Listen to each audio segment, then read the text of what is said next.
Police रेवशी S मराठीमध्ये आपलं स्वागत। वळूया आजच्या बातमीकडे। आहेरगावच्या पोलीस पाटलाला जीवे मारण्याचा प्रयत्न। निफाड तालुक्यातील आहेरगाव येथे किरकोळ झालेल्या वादातून पोलीस पाटलालाच अश्लील व जातीवाचक शिवीगाळ करत डोक्यात लाठ्याकाठ्यांनी मारहाण करून गंभीर दुखापत केली असून याबाबत पिंपळगाव पोलीस ठाण्यात अनुसूचित जाती आणि अनुसूचित जमाती अत्याचार प्रतिबंधक अधिनियम अनुसार अॅट्रॉसिटी अंतर्गत गुन्हा दाखल करण्यात आला असून या घटनेचा अधिक तपास वरिष्ठ पोलीस अधिकारी करीत आहे। गावस्तरावरील कायदा व सुव्यवस्था राखण्याची जबाबदारी असलेल्या पोलीस पाटलालाच कर्तव्य बजावत असताना मारहाण झाल्याची ही धक्कादायक घटना असून याबाबत पोलीस पाटलांमध्ये भीतीचे वातावरण निर्माण झाले। त्यामुळे पोलिसांनी या घटनेचे गांभीर्य लक्षात घेऊन आरोपींना जेरबंद करावे अशी मागणी यावेळी होत आहे। तर हल्ल्यासंदर्भात सदर घटनेची सविस्तर माहिती फिर्यादी तसेच जखमी पोलीस पाटील भरत कोकाटे यांच्याकडून जाणून घेतली आहे। रस्त्याचं काम चालू असताना तिथं दगड टाकायचं काम चालू होतं। तर वडील तिथं रस्त्यावरती बांधावरती उभे होते।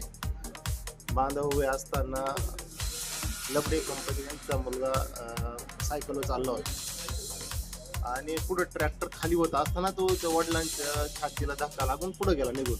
तर वडील एवढेच बोलले, पुढे ट्रॅक्टर खाली होऊ राहिला, तू का बरं पुढे चालला?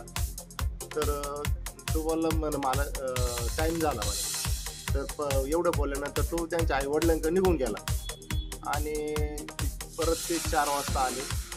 वडिलांना विचारपूस करायला लागले, म्हणे तू माजला का? म्हणे जास्त झालं का? तो मुलगा पोलीस पाटील असल्यामुळे तुलाही माजला का? म्हणे ते झाल्यानंतर मग मी मध्ये गेलो, म्हणलं मी तिथे गेलो, मला बोलला का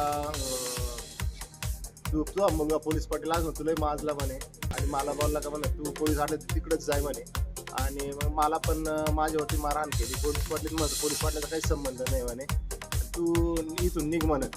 तर मला मारहाण केली आणि मला बोलला का जातीवादीवरून कोळी म्हणे कोळपट ते कोळपट राहतील म्हणे, तू काचा पोलीस पाटील असं बोलला मला।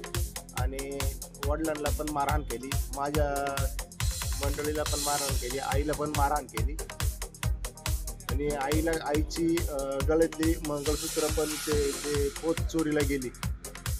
त्याच्यामध्ये मारहाण झाल्यामुळे ओढताना आणि लहान्या भावाला पण मारहाण केली, त्यांचे हात पण फ्रॅक्चर झालेले आहे। Bureau report S Marathi news Niphad. अशाच नवीन ताज्या घडामोडी जाणून घेण्यासाठी आमच्या एस मराठी न्यूज चॅनलला लाईक करा, शेअर करा, सबस्क्राईब करा आणि बेल आयकॉनला क्लिक करायला विसरू नका।